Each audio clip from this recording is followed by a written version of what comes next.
Hi, my name is Jared. It is good to see you tonight. I'm glad you're here, and Timothy is excited and might need to chill out during the sermon just a little bit, but hey, you get excited during something, come on, let us know. I did promise, I'm just gonna make it even worse. I said I was gonna wear a tank top tonight in my little Pat McAfee look, but I did not go for it. Channing called me out. Maybe next time, Channing. I don't think the people are gonna enjoy that, me in a tank top. My wife was not excited about that idea. But at the beginning of this thing, here's what we're gonna do, is we're gonna do a little recap, maybe a little photo dump from the last week where Justin was in. So if you're listening to this, if Justin's listening to this on the podcast later, I think he may be the only one that listens. But if Justin, when you listen to this, just kind of hit 45 and maybe another 45 and you can catch up. So here's some pictures. The first one is just this timeline. Ooh, you can actually see this thing.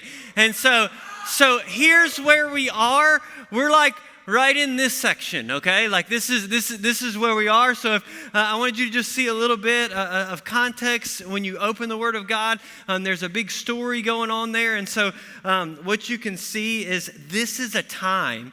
So when you get past here, you got creation and fall. You got these patriarchs. You maybe know some of those guys and those names as Abraham, Isaac, Jacob, Joseph. But then you get to this place where the people of God have been established, and then they're moving around, and they get in slavery, and you get past that part, and you get this place where they see other folks. They get out, and there's this promised land that's coming, and they get out there, and they're like, oh, it would be cool, it would be better. I don't know how they said it, but it would be nice if we also had what some other folks have, which is a king. And so that's where we get. So we're in this place in the storyline where the folks want to be like the other nations, and so they say, give us a king. I don't know if you do anything like that. This isn't the message tonight, but I think maybe some of us have had some give me statements when God's got a plan in our life, and maybe we're walking, and there's some promises to be had, and you can see some of those things, and maybe you've walked with him, and you're like, oh, but give me this, and it would be nice, right? Give me a better job, maybe with 6 figures. Maybe give me certain more vacation, certain politics. Maybe I want to be like the other guys. If I was more like other people, other nations, other things, then I might be happier. I might have success. I might have prosperity. And this is where they are. They're like, oh, maybe this has been a good thing. We've been traveling around with God. Maybe this is a good thing that he's leading us through. Maybe this has been a good thing. But what if we had a king? And they totally miss, right, that they've got the king. And so during this next part, when you work through this timeline, as you see that this is such a bad idea, that it gets disconnected for a while, and then we could just close tonight and go eat at Cane's right now. It gets then to this where it's there's one that we've been looking for. All these kings go by. All these things go by. And it wasn't the way. And it wasn't fulfilling. And it wasn't enough. And we needed something where we couldn't do it. And so they're right in the middle of this idea of going, Saul? And maybe they don't know it yet. But through the storyline, we'll figure it out. Saul? Maybe not that guy. David? Maybe he's the guy. And so that's where we are. And so the next picture here is that first king. And so here's his picture. I don't know if that's actually him. I Googled that. So I think it's a statue that said Saul. I don't know that. I do know this is him. Watch this. This next one. This is from Superbook. So if you know what Superbook is, sorry. I don't know. I only know because my kids watch it. Don't know why you know what Superbook is. It's a weird Christian thing that I don't think that, anyway. So here's what 1 Samuel 13, sorry kids if you really it's not a weird Christian thing. It's cool. My kids are right there. So 1 Samuel 13 through 14, you heard Justin talk about this a little. So this is that first king. This is Saul. It says this in 13. You have done a foolish thing, Samuel said. Samuel's the prophet that is in the story. And then once David gets there, he's not really there anymore. But Samuel said, you have not kept the command that the Lord your God gave you. This is him, Samuel, talking to the first king. If you had, he would have established your kingdom over Israel for all time, which is a cool thing that we get about David in 2 Samuel chapter 7. We'll get there later as if you keep coming. But then in 14 he says, but now your kingdom will not endure. The Lord has sought out a man after his own heart. This is a statement that we have right up here at the top, a man after God's own heart, that If you want to talk about later, I will love to talk about later. I know when you hear me talk about things and when you hear me say he's faithful, when you hear me say things and from this text, I'm not getting all the way through David's life. I don't get to hit everything in this 30 minutes, but you'll have that tension to go, oh man, but I know some more about David. If you know some more about David, wrestle with why he is a man after God's own heart. It is a great question to ask. And so here's what he says, though. He says, look, I sought out a man after his own heart. We heard last week, if you weren't here, actually go to the podcast that Justin listens to, go to the podcast and get in there and listen to his first message, because he tells you about this appointment, about how David Samuel goes and anoints him. And it says, and appointed him ruler of his people because you have not kept the Lord's command. So Saul, not right now actually, but over time, is going to be removed, and David becomes king. So then here we go. We have next king. I don't know what this picture is. Jack, do we have another one? Yeah. Okay, yeah. Y'all, I scrolled too long. You know when you get stuck in one? Y'all all get stuck. I don't do that as much because I'm 43, but like I get stuck every once in a while. This is something I got stuck on. Finding my favorite, and this was definitely not it. My favorite images were too small to put on this screen because you have to have a really big image. But like I just started scrolling, trying to find this perfect picture of David, because I had something in my mind that was on a wall when I was in Sunday school back in like 1987, and that's what I wanted to reproduce for you, and it didn't happen. So this is it. Here's what we're going to do. So we're going to continue the story today in 1 Samuel 17. So if you got a Bible, here's a little known story that nobody's really ever heard about the Philistines and the Israelites. And for you, if you're participating tonight, at my house, when we say the Philistines, what do we do, guys? So when I say the Philistines, feel free. I know Timothy's going to do it, but feel free, right, Timothy? Feel free when I say the Philistines to go, ah! And because, here's why. Well, you can't do it delayed, though. You can't. You have to do it in time. So here's why we do that is because in most times when you hear this story and you got David and Goliath in your mind, you see a giant, you see an enemy, you're scared of them. And here's what I want to do for us tonight.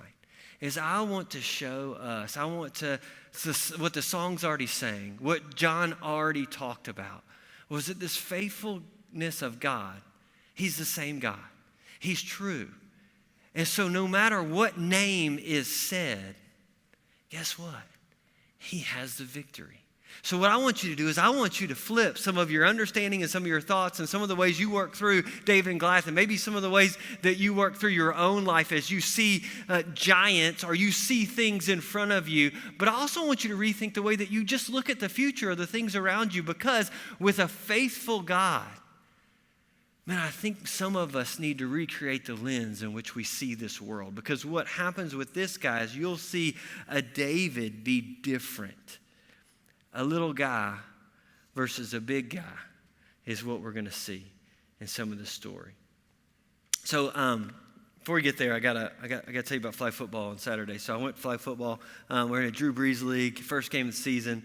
We're over at First Bossier. Those fields are way too nice. Why can't all churches have those sweet fields? If you go to First Bossier, that little place is awesome. And so, like, we're out there and we're playing flag football at 6th through 8th grade.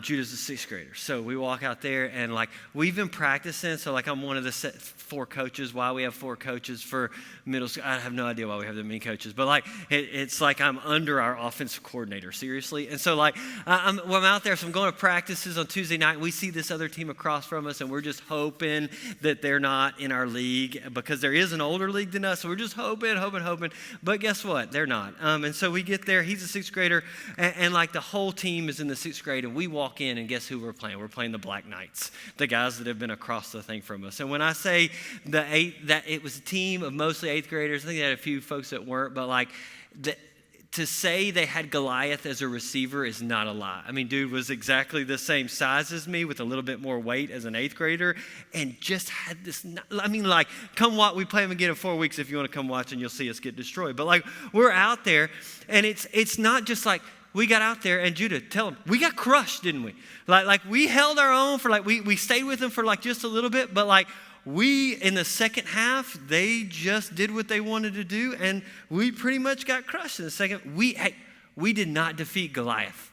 We did not take him down. If it was like, I could see the pregame speech on game day and they're living it up and they're talking about it. And like Judah, it's like, we're going to get, and then all of a sudden you get to the game and everybody's watching. It's like, wait, they just got beat by 70 by Goliath. This is not a good story. And like, this is so post-game speech, it was you can't write this stuff. Like post-game speech, like I'm already prepared for this message, right? I'm sitting in there, like I'm not thinking about David and Goliath. And what does the offensive coordinator do? Judah, what do you do? He talked about David and Goliath, and he was like, guys, don't worry, we're playing them again. And do you guys know the story of David and Goliath? Like, we'll get them next time. And I'm like, no, we're probably going to get beat by 70 next time unless that miracle moment happens, right? And we accidentally and I'm going for it, Judah, but but reality says, and like what happens in most of these stories is the guy that was talking was not trying to teach first, he wasn't trying to teach 1 Samuel 17. He was just trying to motivate his players. He was just trying to give I do not want to motivate you today. I want to tell you this. Goliath wins a lot. Goliath wins a lot. But God wins all the time. God wins in the end. So when we look at this story, Goliath doesn't win in the story that we're going to read. This is one of those that might be kind of outside. There's a guy named John Elmore that's doing it. He says it's about God and Goliath. There's so many, I think, thoughts that we would have when we go David and Goliath, and we see, you see the picture of King David over here on the harp, which cracks me up because there's no way he's that old and playing the harp unless he's still playing the harp when he's a king. But like this idea is just maybe a little bit backwards for us, but maybe just a little bit misunderstood. But also like, hey, if it's not just the story, maybe in your mind and in your heart, God is a little bit backwards and misunderstood. So I want you to not, in a simple story that maybe some of you know have heard it, at least you've heard it in the way that, David beats Goliath in some kind of challenge. Maybe you've heard that used, but like in the biblical story, you've heard it, and maybe it's a little mixed. Here's what Jason Hood from the Gospel Coalition says about this. He says, with apologies to Malcolm Gladwell, who writes a book, I think it's called David and Goliath. But he says, with apologies to Malcolm Gladwell, the story of David and Goliath in 1 Samuel 17 is not intended to offer a lesson in how underdogs can defeat heavily favored opponents. Nor can we find corporate leadership strategies or advice for tackling life's giants, ranging from debt to weight problems to addiction. Nor is the lesson use the armor that's authentic to you. So he just gives some of them out, right? He just says some things that maybe you've taken and maybe you've applied, maybe you've shown. Here's what I'm thinking. If you're reading the story, like if you're reading this one, right, there's some stuff that's happened before that. And maybe from our vantage point, right, we could read that and we could read all this, and then we could go back and we could look at this part. Right? We could go back and we could sit in David and Goliath. We could sit in that timeline that we saw at the beginning, and we could peer back into this and go, I wonder what this is saying about God. I wonder how this story is told. And maybe if you're reading this story in the Bible and you have faith in the God of the Bible, it just makes sense that God's gonna win the battle with the people that he has promised to give victory. So here's the story. Here, let's set it up. So there's Saul. Saul has, in this part of the story, God's spirit leaves him, and an evil spirit comes upon him. This is why he's tormented. This is again why we have the harp. This is part of David being in the around Saul, because he's the one that they call in to come and play the harp when he's tormented. Makes him feel better. So you've got Saul, but the spirit has gone away from him, and an evil spirit has come on him. And then you heard Justin talk about that a little bit last week, and you have David, who is coming to the picture in chapter 16, and he's the harpist, and so this is his big move, he's playing the harp, he goes from in 16 being the harpist to chapter 17 where he's a warrior that we've talked about for millennia. He's not known for it, but he comes in. This is how we know him. He is stated as a man after God's own heart. Goliath, then, right? Big dude taunting folks, right? Do you know he's got a brother? Do you know there's other giants later? Just check them out. So there's other giants later. And I think I read this, they all lose too. But there's a big dude taunting in the army, and he's called the champion. Like he is the champion.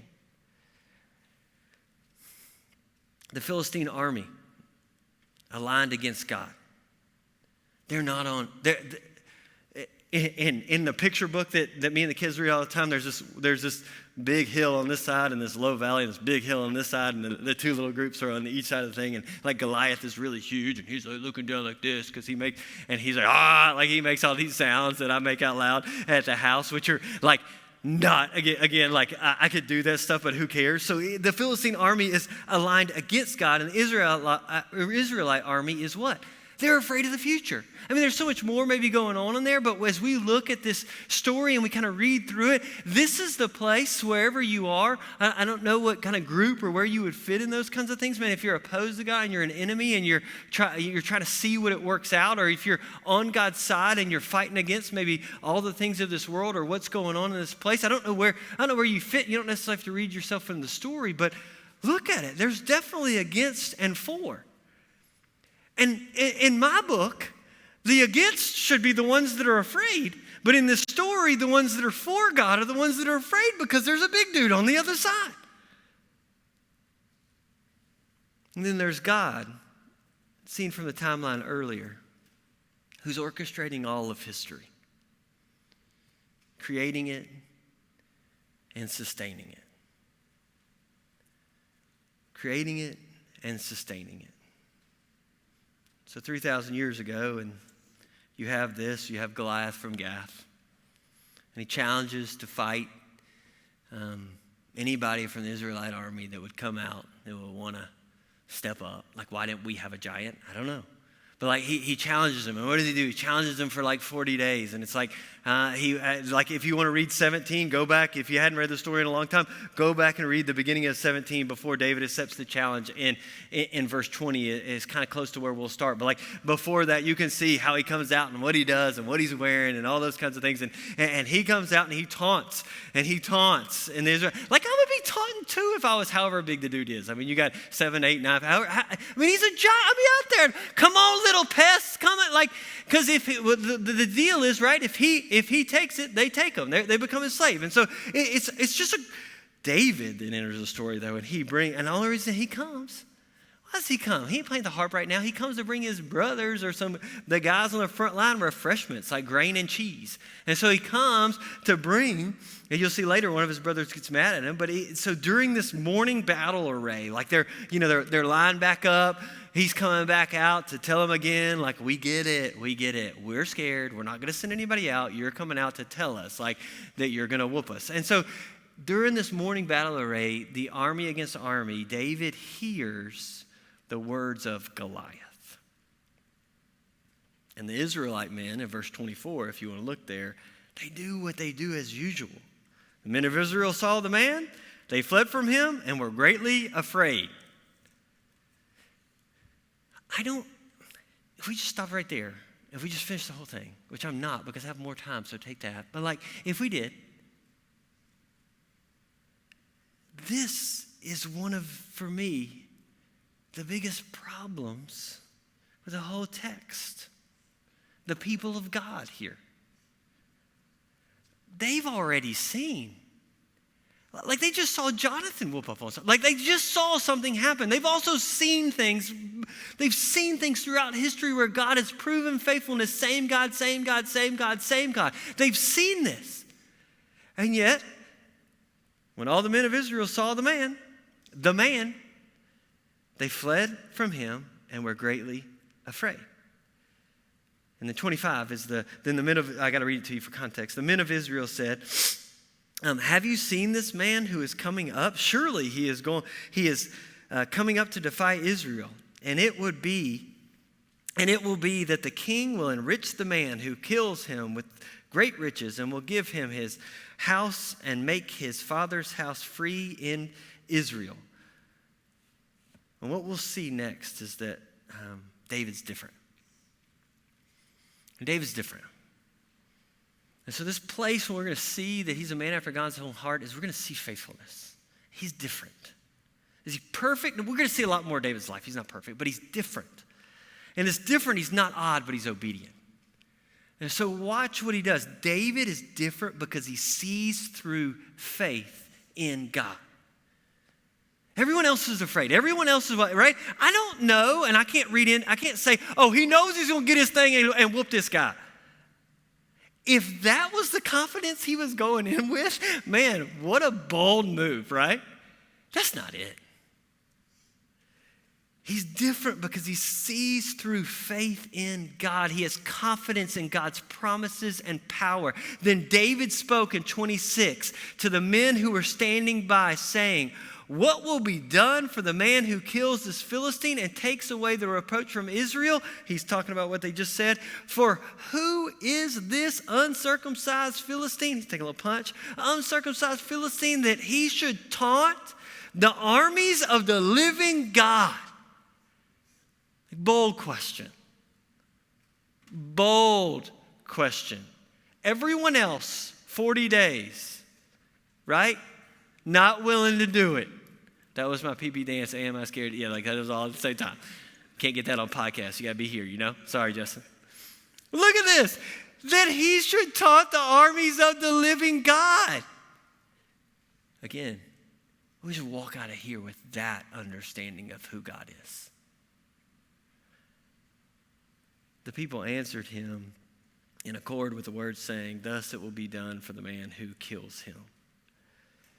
Man, he had confidence in God's promise and power. His faith is absolutely in God. He sees the whole situation differently than the other Israelites.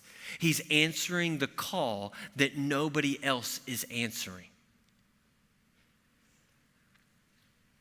Man. How do you see the situations in your life as they come at you? Man, do you just kind of try to get bigger so that you can beat them? Do you hope to move through? Are you looking for somebody else who might be big enough to do it for you? Or man, do you see the God who is before and is an after that you can just follow through with? Do you understand and can hold on to? Man, if you don't know this God, I know you're running for stuff and you're grabbing at it, but if you do know this God, then here he is. He's faithful and he's true and he's same.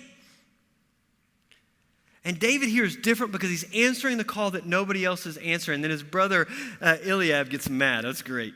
His brother gets mad. You can read some of that. I'm going to skip a little of the narrative. But like he gets mad at him, speaks up. What are you doing down here? Like that kind of thing. Like normal older brother stuff. That's how we know partly how we know he's young is because the older brothers are there. They're in the army. He's not there. He's not in the army. So he's a little younger. And Saul hears about it and tells David. Like you get a little bit further through, he goes up and he says in 31, it says, when the words which David spoke were heard, they told them to Saul, and he sent for him. So like David's made this bold statement, right? He gets around the camp, gets back to Saul, and Saul says, he hears about it and then he gets into the conversation. He tells David, he goes, he basically does this. Judy, you didn't know that was in the word, did you? He's too small. He's like, dude, you're too small. Like, I want to know how long that conversation lasted, right? Like, David's like, hey, Saul, I think I can beat this guy. Like, just put me out there. Like, I can do it. Nobody else is willing to do it. Like, I don't know but he's not army material, right? He's not Goliath. He's not a formidable opponent. He's not somebody you want to put up against him. And even the king goes, no, you're too small. You don't fit this. Guys, he sees through faith in God. With God, your odds are even. You're supposed to disagree with that. The odds are not even. It's not one-on-one. There's no mismatch. Like there's actually nothing that overcomes He has overcome. When you fast forward past the timeline, when you get all the way to the end, every knee bows, every tongue confesses. He rules, he reigns, he finishes, he completes. He invites in all those who've bowed their, who have repented of their sin and turned their life back to him. Like, he is the one. There is no, with God, your odds, like as if you were at odds, your odds, like Goliath, it was great. Will Chamberlain had this quote. I think it was, his was maybe nobody ever cheers for Goliath, and then another one was like something about Goliath's always a 40-point favorite. Your odds are not just even. There's no match. No match. David is different because he sees through faith in God. 34 says this, but David said to Saul, your servant was tending his father's sheep. So now, so right, this is his conversation. This is what he's telling. This is how he's going. This is how he's getting in to fight Goliath. Because David is different because he acts on faith in God. Watch this. He talks Saul into letting him fight. Watch what he does. David said to Saul, your servant was tending his father's sheep. When a lion or a bear came and took a lamb from the flock, I went out after him and attacked him and rescued him from his mouth. Man, that's amazing. And when he rose up against me, I seized him by his beard, seriously, and struck him and killed him. Your servant has killed both the lion and the bear. I'm looking at David going, nah, man, that's not true. And this uncircumcised Philistine will be like one of them, since he has taunted the armies of the living God.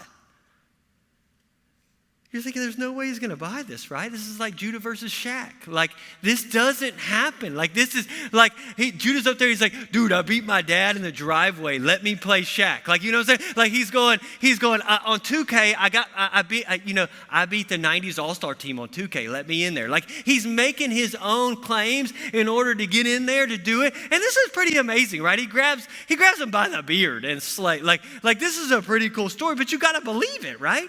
If you're king, like if you're the king, you got to be able to, and then he goes on and he says this.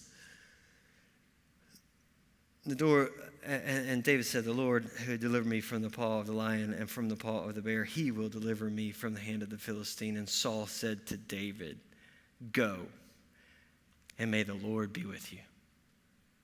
Go, and may the Lord be with you. David is different because he acts on faith in God. He's seen God deliver him before. John Elmore says this. He says, past deliverance gives present confidence. Past deliverance gives present confidence.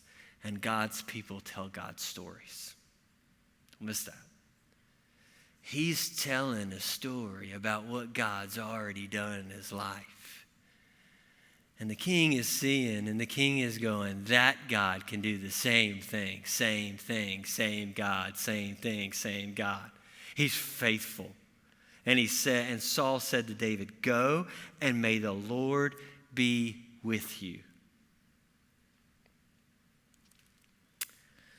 Then he does what he does, and what we always do is he tries to put armor on him. He tries to get him ready, right? Like, God's not enough, so let me give you some of this stuff. That's some more of the story. And he didn't need any of that stuff. When God is involved, you already got what you need. But he gets his stick, he gets the stones, he gets the pouch, he gets the sling. And then of 43 and 44, Goliath talks trash as if he needs to, right? You just should stand out there and breathe if I'm that big. That's what I'm doing. 43 says this, the Philistine said to David, am I a dog that you come to me with sticks? And the Philistine cursed David by his gods. The Philistine also said to David, come to me, and I will give your flesh to the birds of the sky and the beasts of the field. Then David said, and here's where it gets awesome. Because David is different because he walks by faith in God. And the next step is in the name of the Lord. My next step is in step with God. Watch what he does. Then David said to the Philistine, you come to me with sword, a spear, and a javelin, but I come to you in the name of the Lord of hosts. Why is he a man after? He is different than all the other Israelites when it comes to what he needs, who he has, what he trusts, the faithfulness. He is faithful. But I come to you in the name of the Lord of hosts. Like, that's what he's taunting him back with, right? Don't laugh at that. That's good, right? That's good. He said, I come in the name of the Lord of hosts, the God of armies of Israel, whom you have taunted.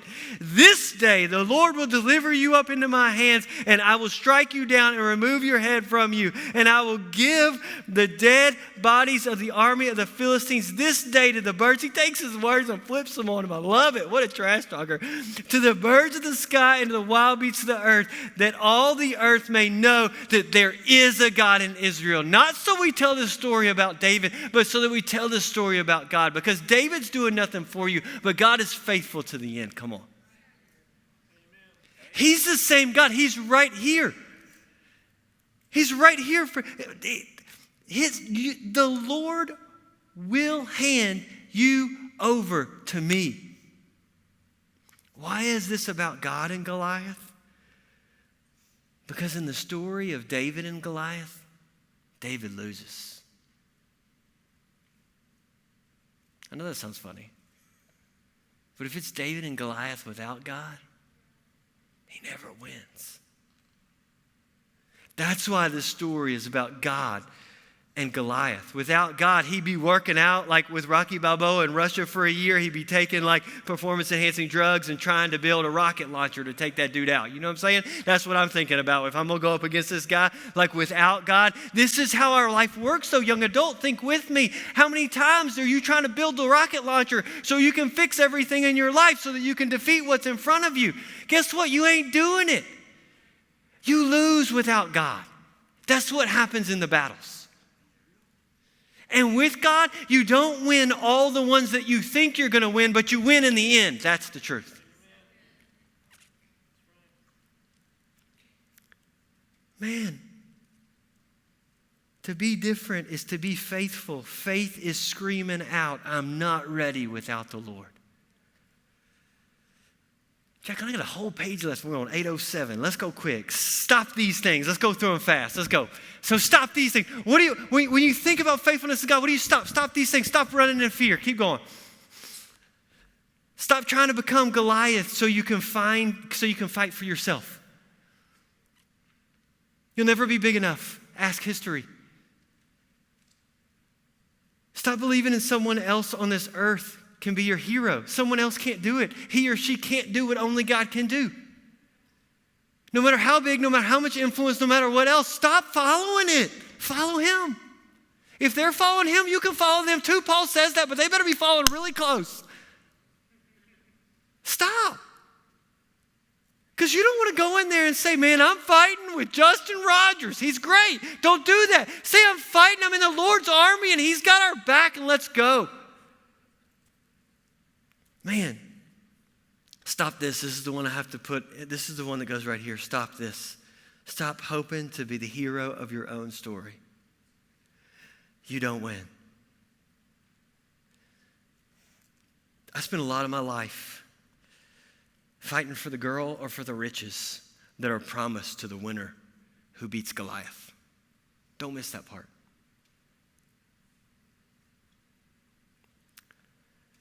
And David knows he's going to be king. But here's what you might not know. And you might, but you might not walk in this. Is that, man, if you know God through Jesus, his son, you are a co-heir with Christ. Right hand of the Father. King. So you stop these and you start these. You start to see through faith. These are things that should look different to you because of God, your job, your people, your hard times, your free time. You start this. You start to act on faith. You see through faith, you act on faith. There are things we should do differently because God is God. Generosity is one that I had to figure out. Sin is one that we all need to figure out. You see through faith, you act on faith, and you walk by faith. The next step you take is so important. Get alone with God and in His Word and ask for wisdom in your next step. God, what would you have me to do? David's different because he's faithful. So what happened? God defeated the enemy, Goliath, and a bunch of Philistines. If you want to read the rest of the story, yeah, I just told you David and Goliath without reading the good part. Maybe we didn't need it. So here's what happens at the end that I found so interesting. So in this text, there's a little funny piece here that why does Saul comes, and I'll read it to you. It's in 57. It says, or right before that, let's read 55. Now when Saul saw David going out against the Philistines, he said to Abner, the commander of the army, Abner, whose son is this young man? Like how would he not know? He played the harp. He's like been it. So there's a little bit of funny here. Like who doesn't know their harpist's name, right? That the guy that told him that he beat the lion and the bear, and you had the armor conversation. Like I was going to give you the armor, or the guy that slayed the Philistine. Like people were talking about this guy. Like you didn't know his name, but like it's there. He's asking. The king said, "You inquire whose son the youth is."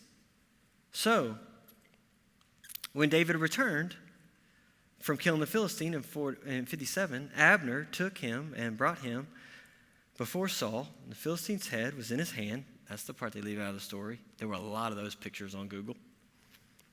Saul said to him, "Whose son are you, young man?" And David answered, "I am the son of your servant, Jesse, the Bethlehemite." Great. You know his name? He told him his name. Here's my question for you, because I think it has so much to do with us. Is whose son or daughter are you? When I ask you the question. Not the son or daughter that says, I've been to some church things. I come to Yala. I've done some of these things where I've read my Bible a few times. There's some things in there that I have this understanding. I have some knowledge. The question is, whose son or daughter are you? That's what makes you different. Your experience of this world has victorious flavor that you can count on. Like that you can taste so good from time to time and that you know will be full in the end. A victorious flavor that God is the same God, the faithful God, who sees victory to the end. Here's what I'll leave you with is God or Goliath. Choose God. You don't need a king. You don't need an army. You don't need a vacation. You don't need a new job. You don't need that girl. Goliath or God. Choose God. Let's pray together.